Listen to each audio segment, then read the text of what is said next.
Hello student, good morning. देखिए आज का जो हमारा लेसन है वो है हमारा मानवीय पर्यावरण, अन्योन्य क्रिया, उष्णकटिबंधीय एवं उपोष्ण प्रदेश। ठीक है, मानव और पर्यावरण के बारे में पढ़ेंगे। मानव और पर्यावरण में क्या संबंध है, दोनों में क्या क्रिया, और उष्णकटिबंधीय जो कैसे प्रदेश होते हैं या उपोष्ण प्रदेश कैसे होते हैं, इसके बारे में पढ़ेंगे। ठीक है, तो इसमें क्या होता है, देखिए इसमें एक रेणुका लड़की लिखा हुई। रेणुका बहुत इच्छा थी, उसके 4 श्रीकांत लगभग 4 महीने बाद घर आए थे। इसमें क्या दिखाया गया है, रेणुका कोई लड़की होती है। देखिए हाँ, इसमें तो रेणुका कोई लड़की होती है, उसके चाचा जो है जिसका नाम श्रीकांत है, और वे क्या है 4 महीने बाद घर आए हैं। उसके जो चाचा क्या काम करते हैं, जो वनों में इधर उधर जाते हैं और फोटो खींचते हैं उनका। ठीक है, तो इसलिए उसको रेणुका को बहुत ज़्यादा रुचि है। अब इस चित्र में देख सकते हैं, इस चित्र में क्या है कि भिन्न भिन्न प्रदेशों के भिन्न भिन्न स्थानों पर रहने वाले लोगों के चित्र दिखाए गए हैं।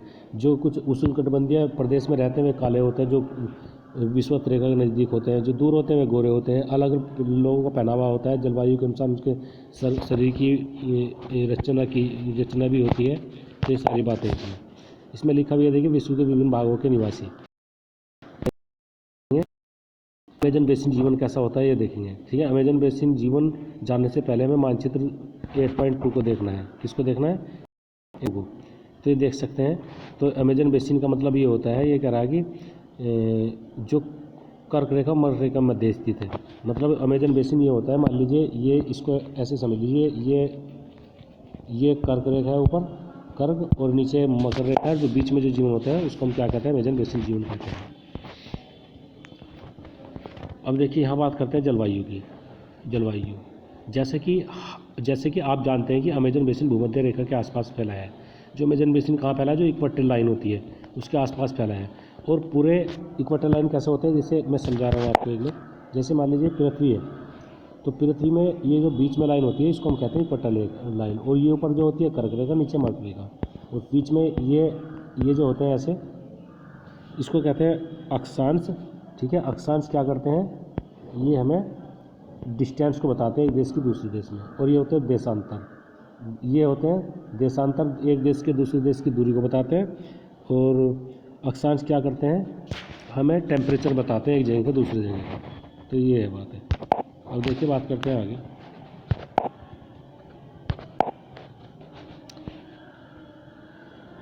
तो अब यहाँ देखेंगे वर्षा, यहाँ थोड़ा ध्यान देंगे। यहाँ वर्षावन, इन प्रदेशों में अत्यधिक वर्षा के कारण यहाँ की भूमि पर सघन वन उग जाते हैं। ठीक है, यहाँ वर्षा ज़्यादा होती है तो यहाँ कैसे वन पाए जाते हैं, सघन वन पाए जाते हैं। वन इतने सघन होते हैं कि पत्तियों तथा शाखाओं से छत सी बन जाती है, जिसके कारण सूर्य का प्रकाश धरातल तक नहीं पहुँच पाता। यहाँ की भूमि प्रकाश रहित एवं नम बनी रहती है। यहाँ केवल वही वनस्पति पनप सकती है जिसमें छाया में बढ़ने की क्षमता हो। ठीक है, जो छाया में बढ़ जाती है, धूप मिलती नहीं है यहाँ, तो ऐसी इस प्रकार की वनस्पति होती है जो छाया में भी अपना ऊपर वृद्धि कर सकती है, ऊपर को उठ सकती है या वृद्धि कर सकती है, ऐसे कह सकते हैं। परजीवी पौधों के रूप में यहाँ ये इस तरह की वनस्पति के नाम क्या है, जैसे कि इसमें नाम दिया है, आर्किड है, ब्रोमडीज आर्किड है। दूसरे क्या है, ब्रोमीलायड पैदा होते हैं। दूसरा, वर्षावन में प्राणी जात की प्रचुरता होती है।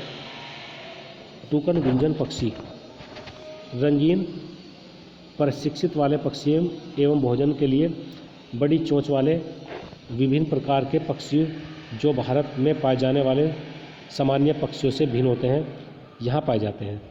प्राणी देखिए, प्राणी में कौन कौन से हैं, जैसे बंदर है, इस्लात है, चींटियाँ खाने वाले टेपीर भी यहाँ पाए जाते हैं। सांप, सरीसृप विभिन्न प्रजातियाँ भी इन वनों में पाई जाती हैं, मगर सांप, अजगर जैसे एनाकोंडा और बोआ कुछ ऐसी प्रजातियाँ हैं। इसके अतिरिक्त हजारों कीड़े मकोड़े भी इस बेसिन में निवास करते हैं। मांस खाने वाले पिरान्या, मत्स्य समेत मछलियाँ की विभिन्न प्रजातियाँ भी अमेजन नदी में पाई जाती है। इस प्रकार जीवों की विविधता की दृष्टि से यह बेसिन असाधारण रूप से संबंध है। ठीक है, ये चित्र जो यहाँ दिखा रखा है, जीव क्या है, देखिए इस चित्र को देख सकते हैं आप। इसका नाम है टैपीर। क्या नाम है इसका, टैपीर। वर्षा वन के निवासी, यहाँ के लोग वर्षावन के निवासी के बारे में देखिए। यहाँ के लोग छोटे से क्षेत्र में वर्षा के कुछ वृक्षों को काटकर अपने भोजन के लिए फसल उगाते हैं। यहाँ के कुछ पुरुष शिकार करते हैं तथा नदी में मछली पकड़ते हैं, जबकि महिलाएं फसलों का ध्यान रखती हैं। वे मुख्यतः टेपिरियो को योका, अनानास एवं शकरकंद उगाते हैं। ये उसके नाम है, जैसे शकरकंद तो हमारे इधर भी होता है, अनानास भी होता है, टेपियोका नहीं होता इधर यहाँ, क्योंकि मछलियाँ यह शिकार मिलना अनिश्चित होता है, मतलब उसका फिक्स नहीं होता है कि आज मिलेगा नहीं मिलेगा, इसलिए कुछ ये वनस्पति भी उगाते हैं। ऐसे में महिलाएं भी अपनी उगाई साग सब्जियों, ऐसे में जो महिलाएं होती हैं वे क्या करती हैं, जो साग सब्जी उगाती हैं, देख सकते हैं, इसको मैं हाईलाइट कर देता हूँ। उगाई साग सब्जियों से अपने परिवार का भरण पोषण करती हैं। वे कर्तन एवं दहन कृषि पद्धति का प्रयोग करते हैं। इनका मुख्य आहार मनियोग है, जिसे कसावा भी कहते हैं, तथा यह आलू की तरह जमीन के अंदर पैदा होता है।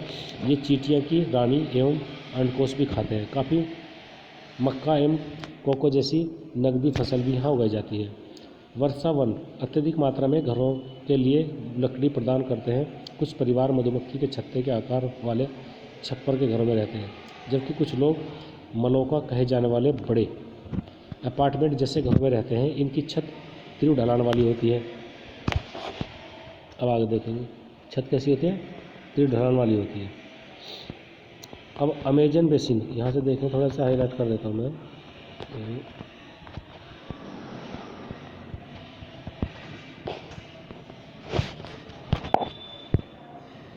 अमेजन बेसिन के लोगों का जीवन धीरे धीरे बदल रहा है। पुराने समय में वन के अंदर पहुंचने के लिए नदी मार्ग ही एकमात्र उपाय था। 1970 की बात करते हैं तो अमेजन मार्ग बनने से पहले वर्षा के सभी भागों तक पहुंचाना संभव था।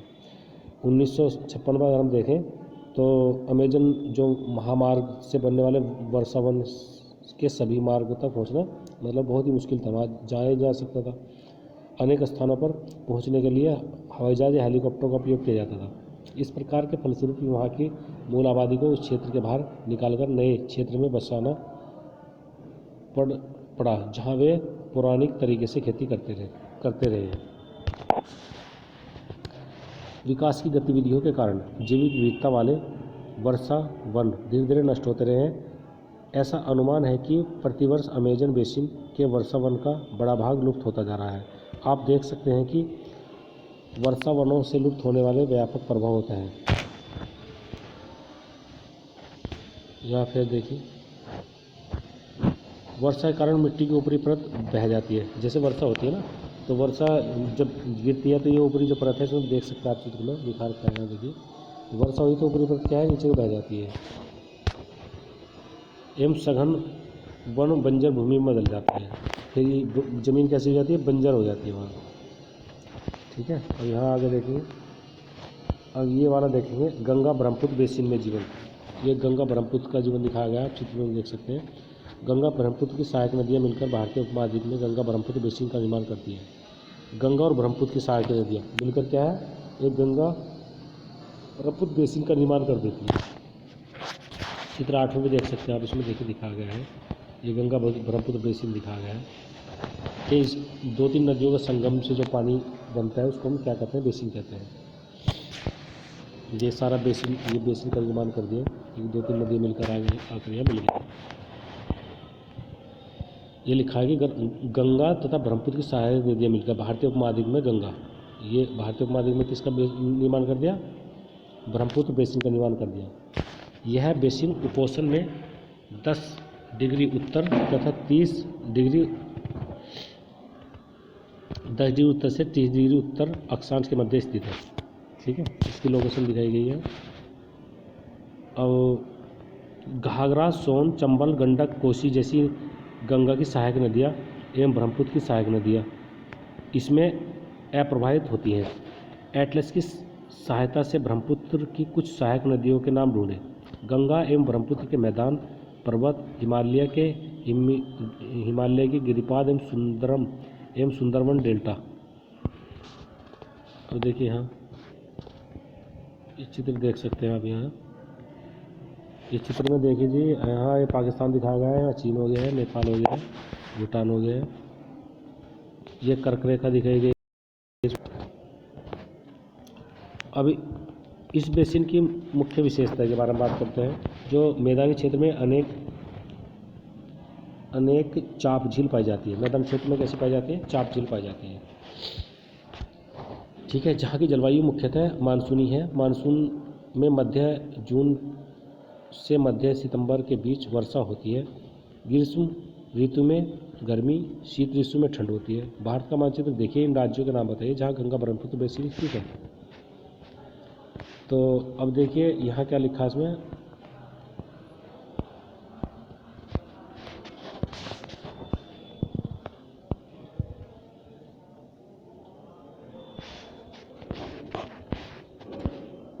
ये देख सकते हैं धान की कृषि किस तरह कर रहे हैं लोग यहाँ।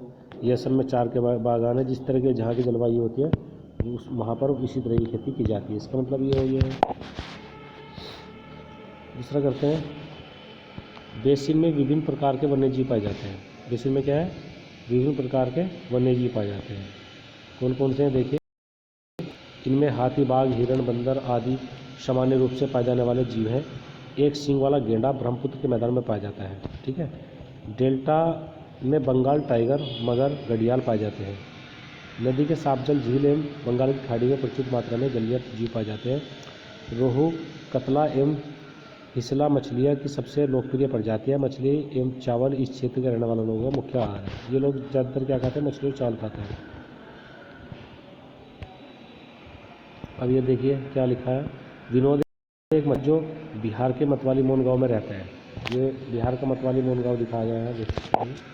तो बिहार का मतवाली मोन गांव है। ठीक है। आज वह एक प्रसन्न व्यक्ति है। मछलियों की विभिन्न प्रजातियों को पालने के लिए उसने अपने मछुआरों रविंद्र किशोर राजीव के साथ मोनिया छाप झील में साफ किया है। देखिए इसने यहाँ साफ करके इस झील को इसने मछली पालन का काम किया है। ठीक है। इससे इस रोजी रोटी चलती है जिन लोगों की। अब यहाँ है, अभी लिखा है कि मछली पकड़ने के लिए काफ़ी मछलियाँ हैं जिन्हें पकड़कर वो पास के शहरों में बेच सकते हैं। इसमें मछली पकड़ते हैं और पास के शहरों में बेचते हैं। वहाँ से लोग रोजी रोटी चलाते हैं। फिर गंगा ब्रह्मपुत्र के मैदानों में कई बड़े शहर एवं कस्बे स्थित है। इलाहाबाद, कानपुर, वाराणसी,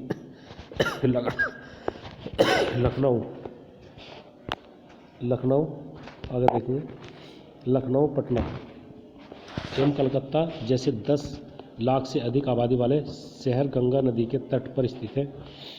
इन शहरों तथा यहाँ की स्थित उद्योगों का गंदा पानी बहकर नदी में ही जाता है, जिससे नदी प्रदूषित होती है। बेसिन में यातायात का सुविकसित तंत्र उपस्थित है।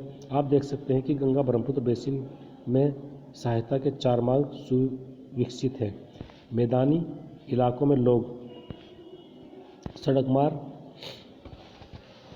रेल मार्ग द्वारा एक स्थान से दूसरे स्थान तक जाते हैं। नदी के तटीय क्षेत्रों में जलमार्ग यातायात का प्रभावशाली माध्यम है। कोलकाता हुगली नदी पर स्थित है, एक महत्वपूर्ण पत्तन है। मैदानी क्षेत्र में कई बड़े हवाई पत्तन भी स्थित हैं। अब यहाँ देखिए क्या लिखा है। पर्यटन इस बेसिन की एक महत्वपूर्ण क्रिया है। आगरा में यमुना के किनारे स्थित ताजमहल, इलाहाबाद गंगा एवं यमुना की संगम, उत्तर प्रदेश में बिहार में बुद्ध स्तूप, लखनऊ का इमामबाड़ा, असम का काजीगंगा एवं मानस वन्य प्रणाली अभ्यवन तथा अरुणाचल प्रदेश की विशिष्ट जनजातीय संस्कृति कई दर्शनीय स्थल हैं। मानस वन्य अभ्यारण्य में बाघ, ये देख सकते हैं बाघ का चित्र दिखाया गया है। उसके इतने ये चैप्टर में। थैंक्स।